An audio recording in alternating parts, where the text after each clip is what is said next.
Jai Radha Madhava Kunja Bihari.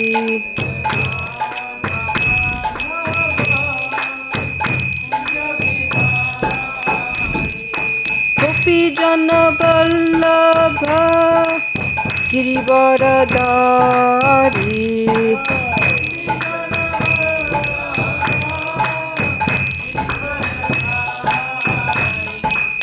Gopi Jana Vallabha Girivaradari.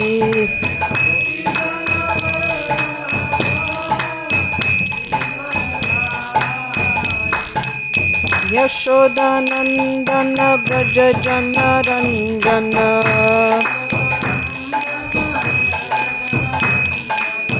Yashodanandana Braja Jana Ranjana.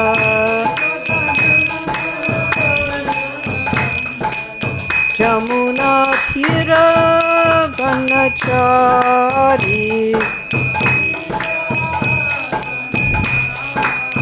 Jamuna Thira Vanachari.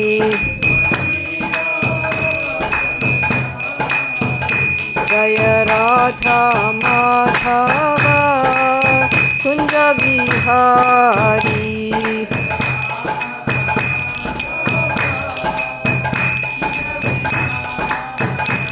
Jaya Radha Madhava Kunja Bihari.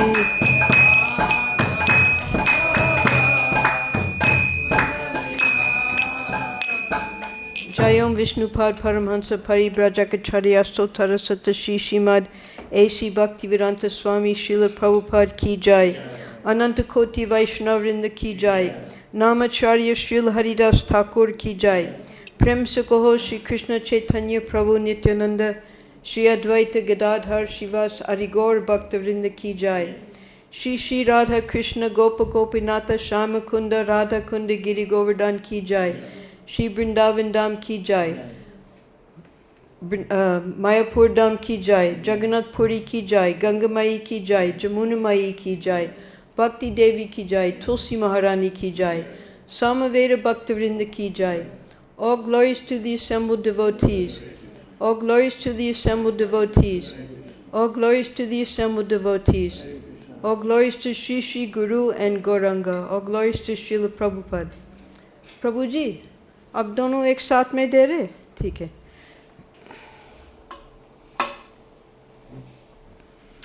Hare Krishna. Today we're continuing the reading of Srila Prabhupada Lilamrita, Volume 2, entitled Planting the Seed by His Holiness Satsvarup Das Goswami. Last week we heard about how Prabhupada, as soon as he moved into 26 Second Avenue, more young people started to come because he was right in the center of where the young people were searching, moving around, looking for alternative lifestyles. So we'll start with the reading. I'm going backwards by one frame so that we can understand the context of what Prabhupada is going to be explaining. He talked with Marxists and explained that although Marx was one of the founders of the communist philosophy, says that everything is the property of the state, the fact is that everything is the property of God. Only, quote, spiritual communism, unquote, which puts God in the center, can actually be successful. He discounted LSD visions as hallucinations and explained how God can be seen factually and what God looks like. Although these one-time visitors came and went away, a few new friends began to stay on, watching the Swami deal with different guests. They began to appreciate the Swami's arguments, his concern for people, and his devotion to Krishna. He seemed actually to know how to help people, and he invariably offered them Krishna consciousness as much as they could take, as the solution to their problems. a few began to take the Swami's message to heart.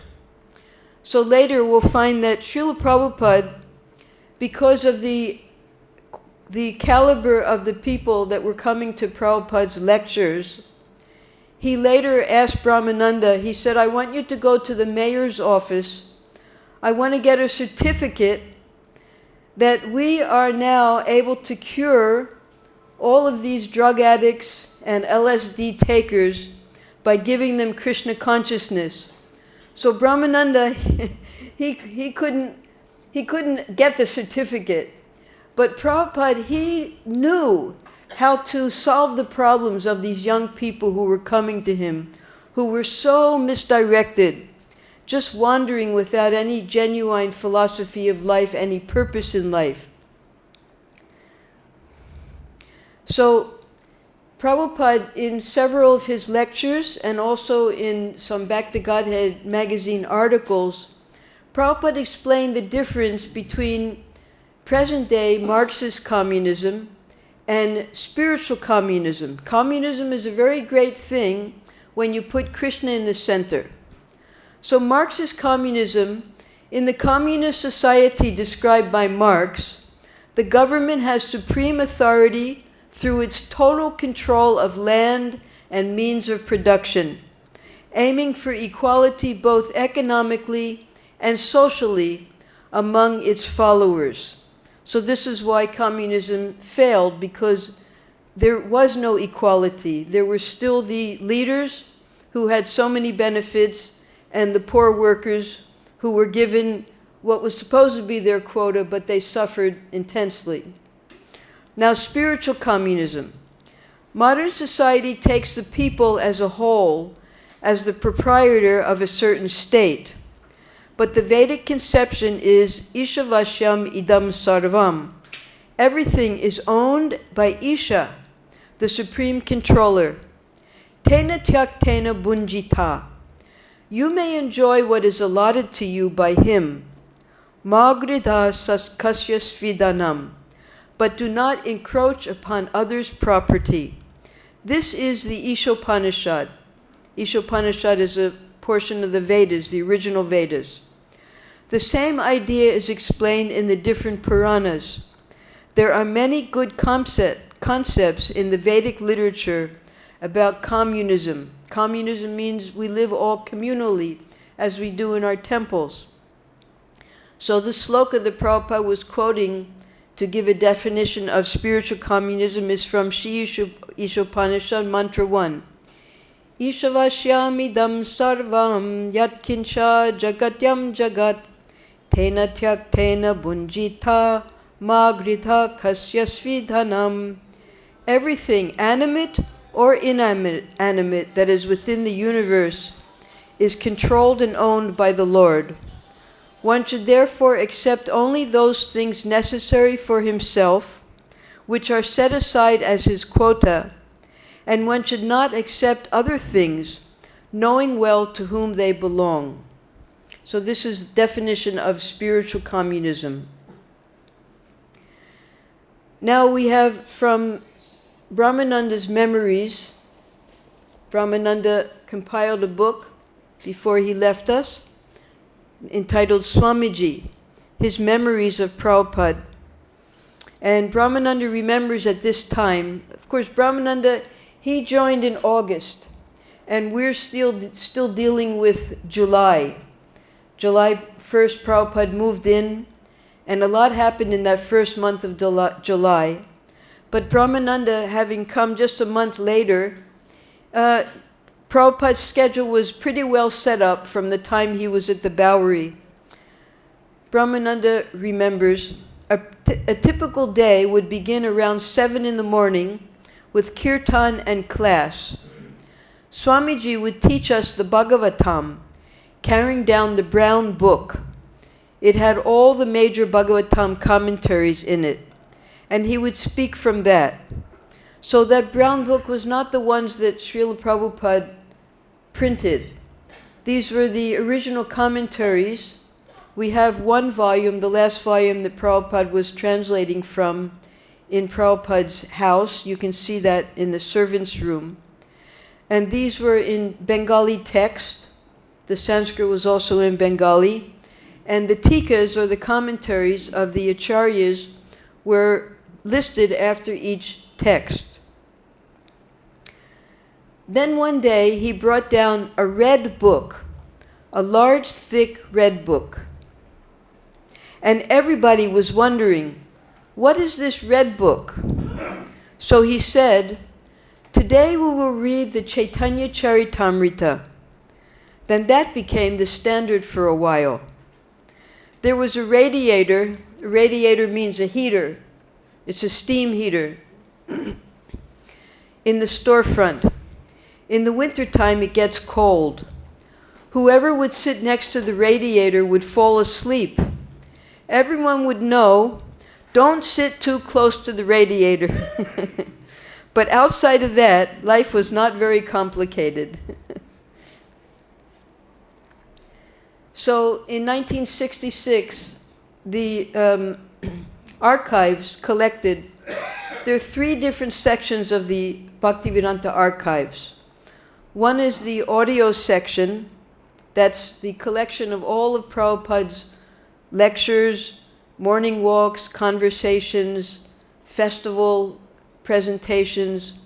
So they've been collected beginning with these early times when Prabhupada had got his first tape recorder, 1965, 1966 onwards. And we don't have all of the lectures. But what we do have of 1966 in July, we only have 9 lectures from the Bhagavad-Gita. Prabhupada was speaking on the 4th chapter at that time, carrying over from when he was giving his lectures Monday, Wednesday, and Friday at the Bowery, and before that at 72nd Street. So by this time he was on the 4th chapter. And he had some regular attendees who were going through the Bhagavad-Gita with him. In August, he gave 15 lectures on the Bhagavad-Gita. That was 3 times a week, Monday, Wednesday, and Friday. We don't have any of the lectures that Prabhupada was speaking in the morning. They weren't taped, unfortunately. Then in September, there were only 7 lectures and 1 lecture on the Maha Mantra. In October, 8 lectures on the Bhagavad-Gita. And in November, that was when Srila Prabhupada introduced the Chaitanya Charitamrita. He didn't start from the beginning. He started from Madhya Lila, chapter 20, which is the instructions that Lord Chaitanya gave to Sanatana Goswami. And later, these classes were combined and made into one of the first books called The Teachings of Lord Chaitanya. So then Prabhupada continued. In December, he gave a lot of lectures, 12 on the Bhagavad-Gita, and then 30 lectures on the Chaitanya Charitamrita. So what Prabhupada was doing by that time, if you look at the list, he would give like 2 lectures a week on Bhagavad-Gita and 1 lecture on the Chaitanya Charitamrita. So that means possibly some of these Chaitanya Charitamrita classes were being given in the morning also, because Brahmananda recollects that first there was the brown book, and then there was the red book that Prabhupada would bring down in the morning. Now Brahmananda remembers, when Swamiji would speak at 26 Second Avenue, he was always anxious that it be properly recorded. We were still studying all of these lectures. Just a week or so ago, we had the Govardhan Puja, and Prabhupada's 1966 lecture, he explained the entire festival, everything. From the very beginning, Prabhupada was training us, and we're still learning from those lectures from 1966. Swamiji called it tape record sankirtan. He had a big tape recorder, an Akai recorder, that's a professional recorder, that someone had given him. This was a big, oversized machine, like they use in the recording studios. It was very heavy, and I was assigned to carry it down from his apartment to the storefront every evening. Then Gargamuni would record the lecture. Afterwards, we, the small group of interested students would go back upstairs to Swamiji's apartment with him. So Brahmananda would carry the tape recorder back upstairs with Prabhupada. There we would sit with him, and he would say, "So now, play the recorder." Gargamuni would play the tape of the lecture, and Swamiji would sit there, listening to it so intently. We would just watch him relish it. He was listening, learning. We came to know that he was hearing Krishna directly. As he often told us, Krishna was speaking through him. So even Srila Prabhupada would listen to his own lectures, tape record sankirtan. He would read his own books as well. So now we're at a new section in this chapter. You see here, the chapter is called Breaking Ground. So these three little stars, it means Satsvarup Maharaj is starting a new section about this same time period. Prabhupada says, this is an announcement Prabhupada made at one of his lectures. We shall call our society ISKCON. Prabhupada had laughed playfully when he first coined the acronym. Acronym means you take the I from ISKCON, the S from society, the K from Krishna, and the Con from consciousness. You put that all together and you make a new word. That's called an acronym. Like we have VIHE. He had initiated the legal work of incorporation that spring while still living on the Bowery. If you remember, Carl Jurgens had brought his lawyer, Stephen Goldsmith, and Stephen Goldsmith was given by Srila Prabhupada the original League of Devotee prospectus. Now, in that prospectus, there were points that Prabhupada was trying to initiate in that society from A to Q. He had so many different points about how to set up a Vedic society. So what Stephen Goldsmith did was, he condensed it because he knew what was going to be acceptable for the New York government to approve his incorporated religious society. He condensed it to only 7 principles, from A to G. But even before its legal beginning, he had been talking about his International Society for Krishna Consciousness, and so it had appeared in letters to India and in the Village Voice. Now, you'll remember that the first article in New York that was written about Prabhupada it appeared in the Village Voice. And after reading that, many more people started coming to the Bowery to hear Prabhupada's lectures. So even then, Prabhupada was talking about ISKCON. A friend had suggested a title that would sound more familiar to Westerners, International Society for God Consciousness. But Prabhupada had insisted, Krishna Consciousness. God was a vague term, whereas Krishna was exact and scientific. God Consciousness was spiritually weaker, less personal. And if Westerners didn't know that Krishna was God, then the International Society for Krishna Consciousness would tell them by spreading his glories in every town and village.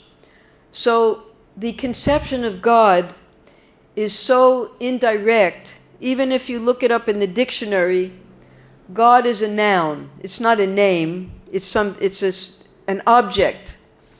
A spirit or being believed to control some part of the universe or life, and often worshipped for doing so, or something that represents this spirit or being.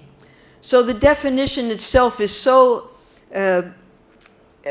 indirect. Not that it's a person, it may be this, maybe that. And then they gave 3 additional further definitions. In Christianity and other monotheistic religions, monotheistic means they believe there's only one God. the creator and ruler of the universe and source of all moral authority, the Supreme Being. Similar, the Father, Jehovah, the Almighty, the Supreme Being. So it becomes a little more distinct in the monotheistic philosophy of religion. Number 2, in certain other religions, a superhuman being or spirit worshipped as having power over nature or human fortunes, a deity, a moon god, the Hindu god Vishnu. So Vishnu at least is described in the definition of God in the dictionary. Similar, deity, goddess, divinity, immortal creator. And then number 3, because God is also taken, in this respect, a greatly admired or influential person. He has little time for the fashion victims for whom he is a god. That's an example of how they use the word God. God can even be defined an ordinary person who's looked up to or deified in different subjects. So Srila Prabhupada was adamant, no, it's not God consciousness. We want Krishna consciousness to be understood by people. Krishna consciousness was Prabhupada's own rendering of a phrase from Srila Rupa Goswami's Padyavali, written in the 16th century. Now, how many of you attended the Srimad Bhagavatam class this morning? Beautiful description of this exact same sloka. So Prabhupada took this sloka from Rupa Goswami's Padyavali. Padyavali, it's a combination of many different slokas that Rupa Goswami put together, compiled. Krishna Bhakti Rasa Bhavita, to be absorbed in the mellow taste of executing devotional service to Krishna. But to register ISKCON legally as a non-profit, tax-exempt religion required money and a lawyer. Carl Jurgens had already gained some experience in forming religious, political, and social welfare groups. And when he had met Prabhupada on the Bowery, he had agreed to help. He had contacted his lawyer, Stephen Goldsmith. Now, not only did Carl Jurgen agree to help, but when Stephen Goldsmith told Prabhupada what his legal fees would be, which was going to be $100, one night Carl Jurgens put that $100 into the basket after Prabhupada's lecture. So he was very sincere to help Prabhupada. Later he also was one of the first initiates of Srila Prabhupada. He became Karlapati Das. So we have here 2 documents. So in the archives there's the audio division, all of Prabhupada's lectures, the document division, all of the important documents that establish ISKCON from the very beginning of Prabhupada's preaching in India up until Prabhupada's last will, and then afterwards, court cases, so many documents. And then the 3rd division is the photo division, where they have collected hundreds and thousands of photos of Srila Prabhupada. So this top one, we very rarely see.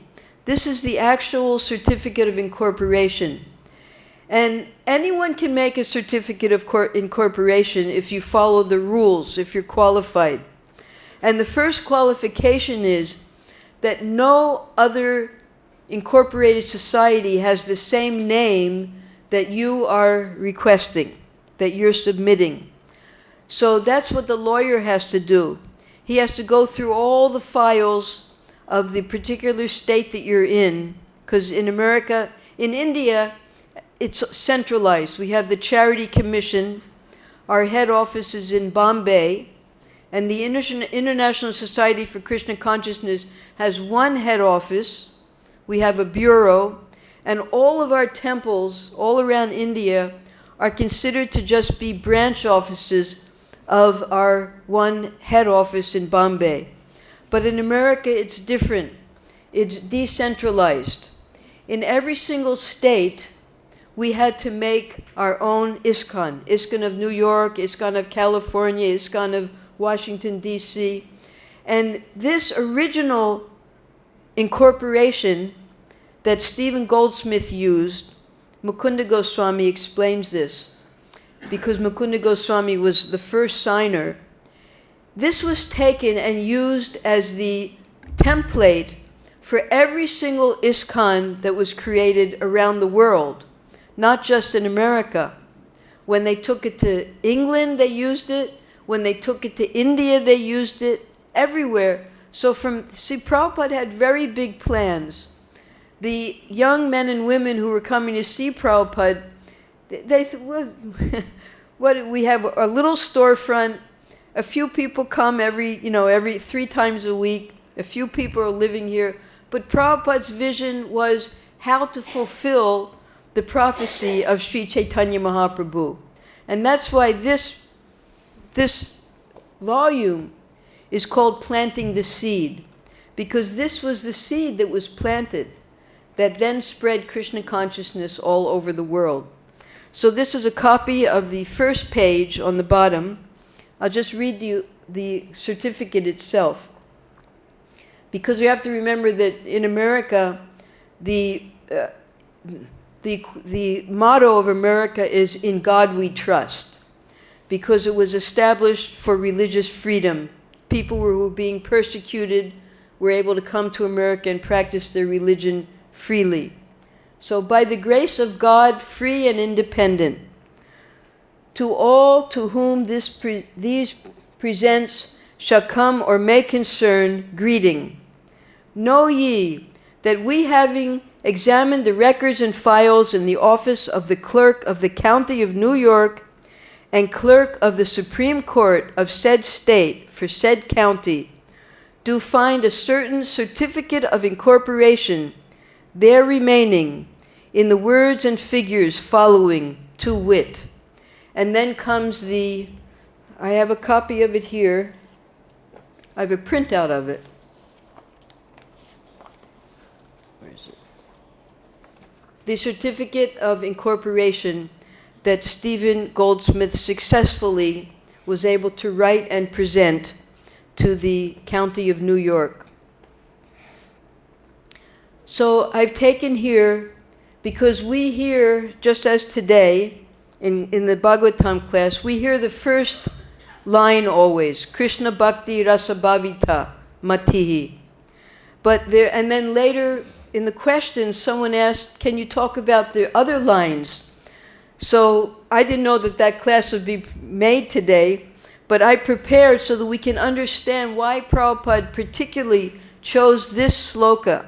Very important sloka. So Krishna Bhakti Rasa Bhavita Matihi. Kriyatam yadikutopi labhyate. Tatra lolyam api mulyam ekalam. Janma koti sukritar na labhyate. The synonyms. Krishna Bhakti Rasa Bhavita. Absorbed in the mellows of executing devotional service to Krishna. Matihi, intelligence. Kriyatam, let it be purchased. Yadi, if. Kutaha api, somewhere. Labhyate is available. Tatra, there. Lolyam, greed. Api, indeed. Mulyam, price.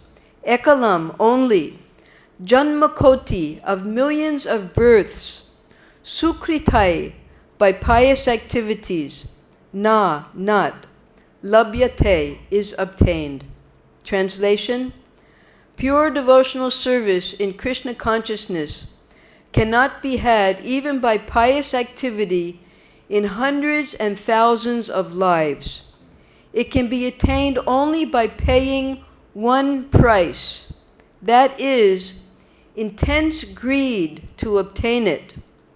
If it is available somewhere, one must purchase it without delay. So, what immediately comes to mind when I read this is Satsvarup Maharaj, who wrote the Prabhupada Lilamrita. When he decided to become a devotee, The first prospectus was printed by the devotees. He sent it to his parents, and then he called his parents up. His parents they also lived in New York, in a part of New York called Staten Island. And mother and father both told him, if you have anything to do with this organization, we want nothing to do with you. You're cut out of the family. And this broke his heart. He was crying. And he went to Prabhupada and told him that. And Prabhupada later told him that you have an eternal father. These are your temporary parents. You've had so many parents in the past. And I accept you. You accept me as your father. I'll find the exact words that were used. So many of the devotees had that experience. They had to, with this greed, intense greed to obtain it. They had, all of us sitting in this room, we had to give up our previous lives, our previous attachments, and take up Krishna consciousness, even if it meant rejection, because our greed was so strong that we decided to dedicate ourselves to Krishna. So I've also included the purport. The previous two verses are included in the Padyavali. So this verse, number 70, is the second verse. An anthology compiled by Rupa Goswami. Rupa Goswami took all the most nectarian quotations that he could find by different saints and sages and in the Shastras and put them into this Padyavali. Verse 69 refers to devotional service in faith. And verse 70 refers to devotional service rendered out of intense greed. The first is devotional service rendered in accordance with the regulative principles. And the second refers to spontaneous loving service of the Lord without extraneous endeavor. So this was the sloka that Prabhupada chose, the one of spontaneous love for the Lord. Henceforward, the basic principle underlying the talks between Sri Chaitanya Mahaprabhu and Ramananda Roy will be spontaneous loving service to the Lord. So this sloka was taken from the conversations between Chaitanya Mahaprabhu and Ramananda Roy, when Chaitanya Mahaprabhu finally accepted the definition of what the actual goal of life is from Ramananda Roy. The regulative principles, according to the injunction of the Shastras, are necessary insofar as one's original dormant Krishna consciousness is not spontaneously awakened. An example of spontaneous action is the flowing of rivers into the ocean. Nothing can stop this flow of water. Similarly, when one's dormant Krishna consciousness is awakened, it spontaneously flows to the lotus feet of Krishna without impediment. Whatever will be spoken henceforth by Ramananda Roy, based on spontaneous love, will be agreeable to Sri Chaitanya Mahaprabhu, and the Lord will ask him more and more about this subject. So now we have a clear understanding of the sloka that Prabhupada chose and the definition of what Krishna consciousness actually means. It means when we come to that platform of spontaneous love for Krishna that cannot be gotten any other way than by the greed to attain it.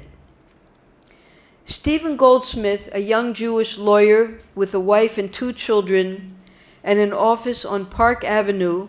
Park Avenue is a very posh part of New York City, Manhattan, was interested in spiritual movements.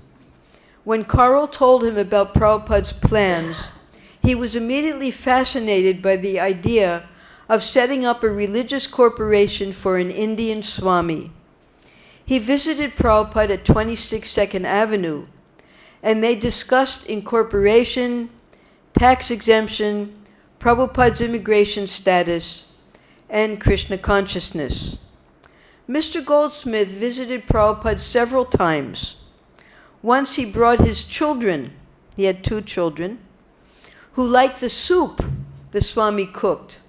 Because at 26 Second Avenue, Prabhupada had started cooking, and then eventually his students took over the cooking. But Prabhupada was cooking for up to 20 young men a day, sometimes 80 chapatis. So Mr. Goldsmith, when he brought his family, he got to take prasadam. He took dal, soup. He began attending the evening lectures, where he was often the only non-hippie member of the congregation. One evening, having completed all the legal groundwork and being ready to complete the procedures for incorporation, Mr. Goldsmith came to Prabhupada's lecture and kirtan to get signatures from the trustees for the new society. So originally, when Prabhupada was at the Bowery, the sign had been put up outside of Prabhupada's loft there that this is going to be the head office of ISKCON. But then Prabhupada unexpectedly had to flee that place. And this is on July 6th that this happens. July 6th, and then it goes, he came on July 11th. So this is the last page of the incorporated papers. And this is legal terms, but I'll just read it to you. All the subscribers to this certificate are of full age, they're adults, and are all members in good and regular standing of the church, seeking incorporation through the filing of this certificate by admission with full membership therein, in accordance with the rules and regulations thereof. So this is highly technical, legal jargon that only a lawyer would know how to submit to the government. In witness whereof we have made, subscribed, and acknowledged this certificate of incorporation this day of July 1966. So Prabhupada signs it, and Carol Bikar, she signs it. She was the girlfriend of Carl's brother. And she used to come to the Bowery and learn cooking from Prabhupada. She would also attend Prabhupada's classes. So she was one of the signers of the incorporation of ISKCON.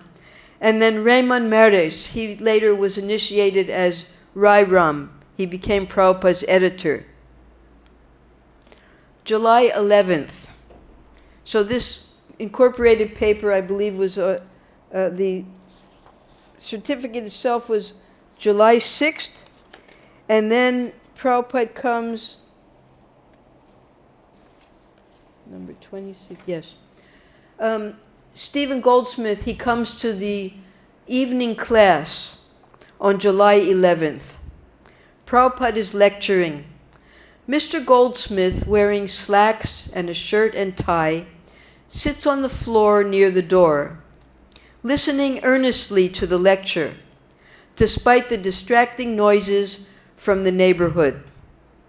Prabhupada has been explaining how scholars mislead innocent people with non-devotional interpretations of the Bhagavad-Gita. And now, in recognition of the attorney's respectable presence, and as if to catch Mr. Goldsmith's attention better, he introduces him into the subject of the talk.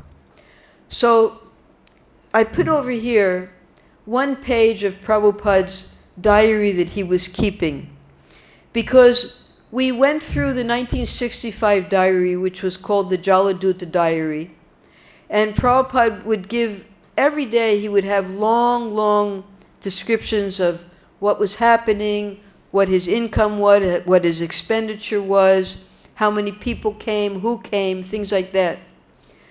By this time, in July 1966, Prabhupada was so busy setting up the new place, 26 Second Avenue, giving his lectures morning and evening, setting up the incorporation. Prabhupada did not even have time, although this was such an important day, July 11th, he gave no entry whatsoever. Each day, he pre-wrote it. The sunrise, the sunset, and the moonrise. He didn't even have time to write what time it was. And Prabhupada stayed busy like this up until September. There were no entries.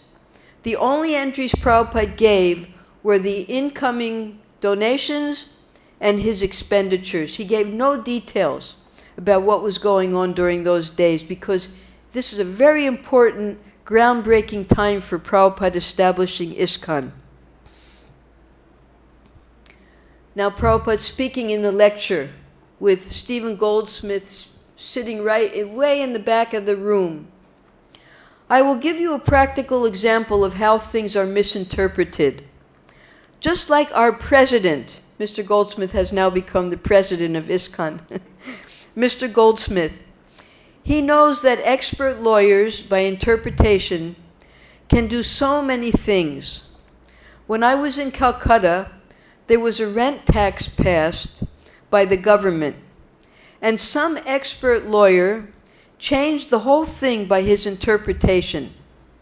The government had to reenact the whole law because their purpose was foiled by the interpretation of this lawyer.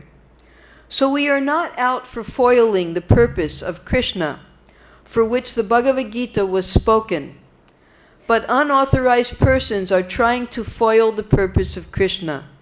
Therefore, it is unauthorized. So we heard also today in the Srimad Bhagavatam class how even Prabhupada gives an analogy of the Bhagavad-Gita, that the Kurukshetra, Dharmakshetra is like a field, and the Kurus are the weeds, and the Pandavas are the seeds that we want to grow without the interference of the weeds. So sometimes people, this is an authorized analogy that Prabhupada used, but other people, they misuse the Bhagavad Gita for their own purposes. And this is what Prabhupada was talking about. When one interprets the Bhagavad Gita and denies the actual purpose for which Krishna spoke the Bhagavad Gita. So this is unauthorized. All right, Mr. Goldsmith, you can ask anything. So now Prabhupada, everyone's sitting in the room listening to Prabhupada, and Prabhupada gives his attention to Mr. Goldsmith sitting in the back. Mr. Goldsmith stands, and to the surprise of the people gathered, he makes a short announcement asking for signers on an incorporation document for the Swami's new religious movement. Prabhupada, they are present here. You can take the addresses now. Mr. Goldsmith, I can take them now, yes. Prabhupada, yes you can. Bill, you can give your address, and Raphael, you can give yours, and Don, Roy, Mr. Green.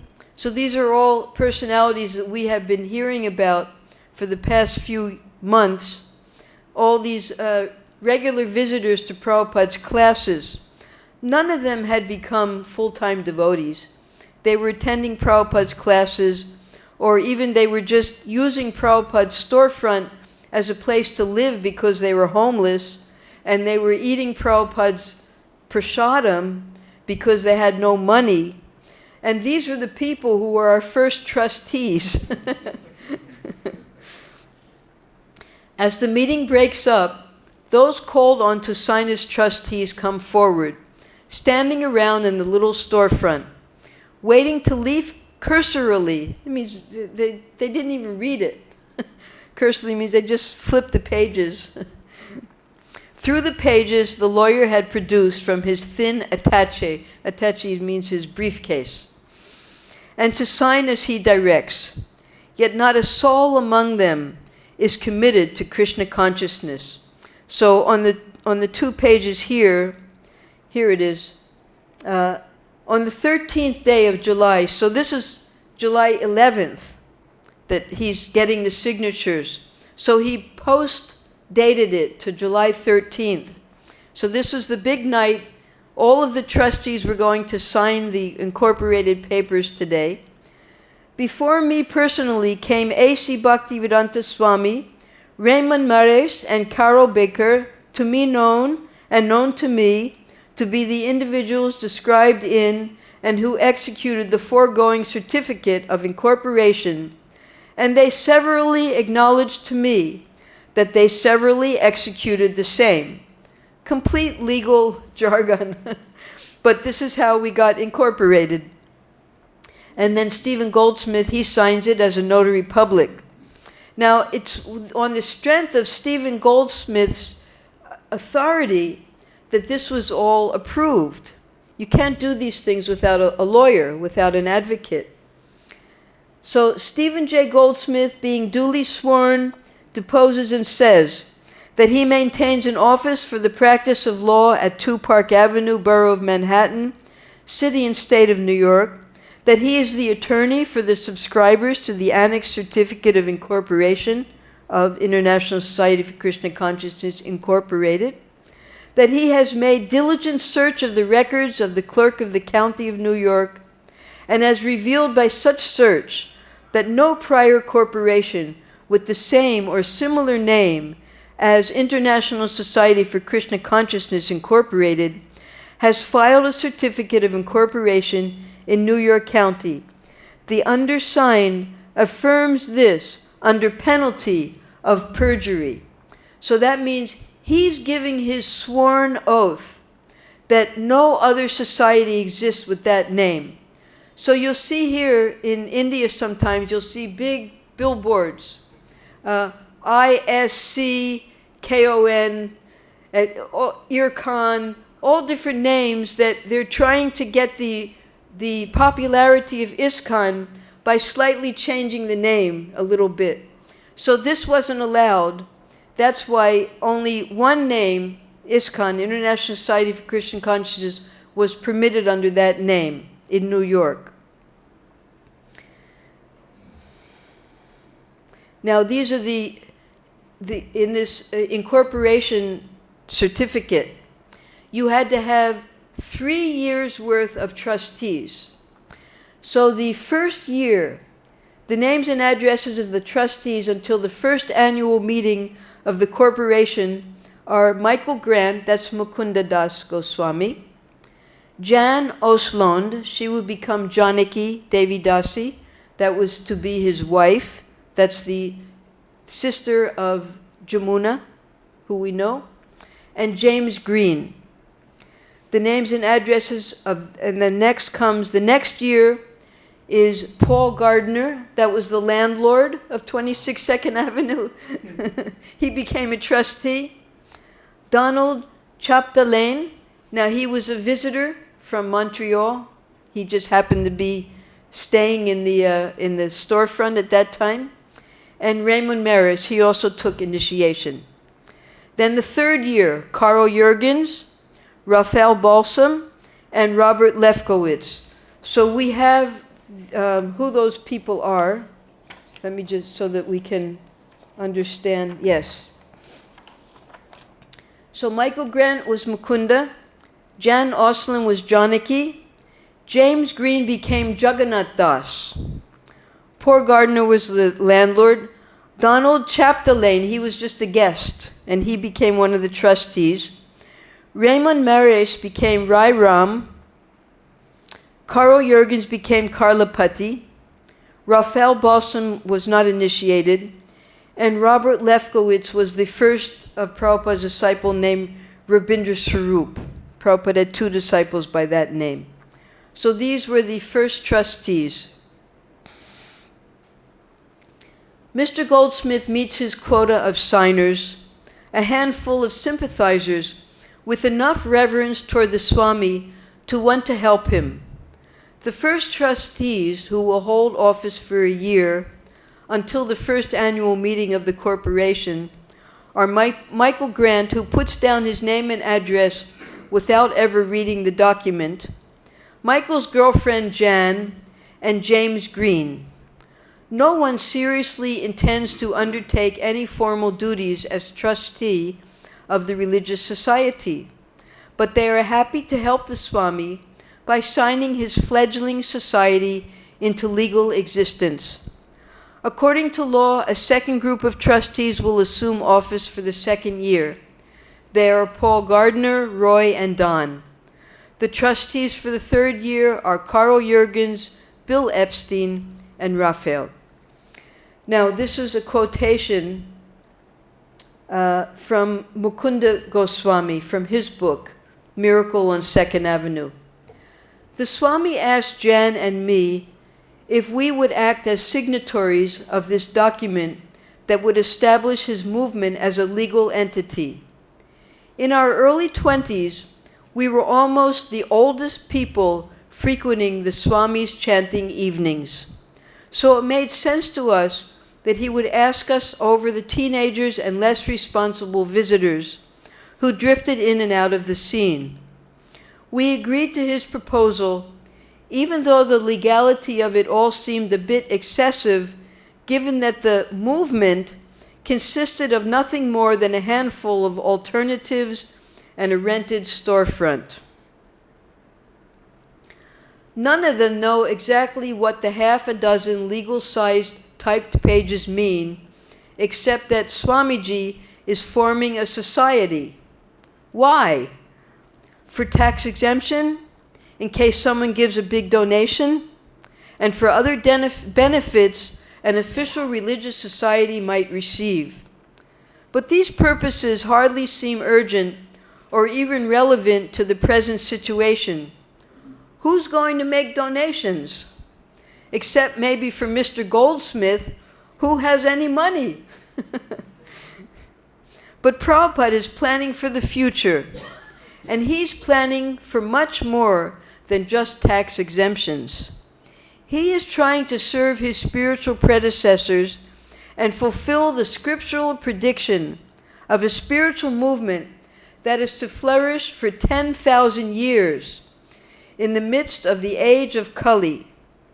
Within the vast Kali age, a period of which is to last 432,000 years, the 1960s are but an insignificant moment. So ISKCON was established in 1966 formally. It's now 2024. That means almost 60 years, correct? And we see already how many difficulties we have. Court cases, the theft of temples, they make a new name, ISKCON. They say now the temple is ours. So many problems even within the first 60 years. But Prabhupada has made this society to last for 432,000, now 5,000 years are gone, so 427,000 years more, this ISKCON will continue. The Vedas describe that the time of the universe revolves through a cycle of 4 seasons or yugas, and Kali Yuga is the worst of times, in which all spiritual qualities of men diminish until humanity is finally reduced to a bestial civilization devoid of human decency. However, the Vedic literature foretells a golden age of spiritual life, beginning after the advent of Lord Chaitanya and lasting for 10,000 years, an eddy that runs against the current of Kali Yuga. Eddy means the current's going this way, but there's another tide that goes in the other direction. With a vision that soars off to the end of the millennium and beyond, yet with his 2 feet solidly on the ground of Second Avenue, Prabhupada has begun an international society for Krishna consciousness. He has many practical responsibilities: paying the rent, incorporating his society, and paving the way for a thriving worldwide congregation of devotees. Yet he doesn't see his humble beginning as limiting the greater scope of his divine mission. He knows that everything depends on Krishna, so whether he succeeds or fails is up to the Supreme. He has only to try. So, in America, Prabhupada was able to establish ISKCON, and in several European countries and in India, there were some countries that would not allow us to establish ISKCON. One of them being, for example, Singapore. When Prabhupada he was invited to visit Singapore, the authorities at the airport would not allow Prabhupada to enter even. He was deported, and because Singapore is just a small area, he then went to Malaysia, Indonesia. They wouldn't even let Prabhupada enter the country. And then there were many other countries, such as the Communist bloc, there was the Iron Curtain, there was the Red Curtain, that's the Chinese communism, and then there were the Muslim countries. We had to secretly go underground, not even being able to register the society. To this day, many of the Muslim countries will not allow us to register as a religious organization. And therefore, they're not allowed to hold meetings. They have to do everything secretly behind closed doors. If you read the book, Salted Bread, you'll read about how secretly they were meeting, and the devotees were put in jail and tortured, and some of them even died in jail. So we're very fortunate that we're able to live in democratic societies where religion is accepted, where we're able to make these religious organizations. Now, this is Prabhupada's prospectus of the League of Devotees. The purposes stated within ISKCON's Articles of Incorporation reveal Prabhupada's thinking. They were 7 points, similar to those given in the prospectus for the League of Devotees. Now, I have that entire League of Devotees prospectus, if anybody wants to read it. It's quite long. That he formed in Jhansi, India in 1953. That attempt had been unsuccessful, yet his purposes remained unchanged. It was unsuccessful to the point that Prabhupada was not able to bring the League of Devotees outside of India. But within India, Prabhupada had success. He was printing his books. The Srimad Bhagavatams were printed under the auspices of the League of Devotees. He had meetings. He had members, patron members, subscriber members, sponsors. He had letterhead. He had offices, both in Delhi and in Vrindavan and in Jhansi. So Prabhupada was already quite competent to set up a religious organization. He had it registered in Lucknow in UP. Now we have, unfortunately it's 6:30, so we'll stop now and we'll go on next week. We'll hear the 7 purposes of ISKCON, and then we'll hear a very interesting interview with a subway conductor that met Prabhupada in 1965, and how Prabhupada revealed to this, just a gentleman sitting next to him on a park bench in New York City, that the temples are here, the farms are here, the books are here, but they were all separating. They were just separated by time. So we have that interview. So stay tuned for next week, and we'll go deeply into the 7 purposes of ISKCON and how Prabhupada predetermined all of the successes that ISKCON would later have. Hare Krishna. Jai.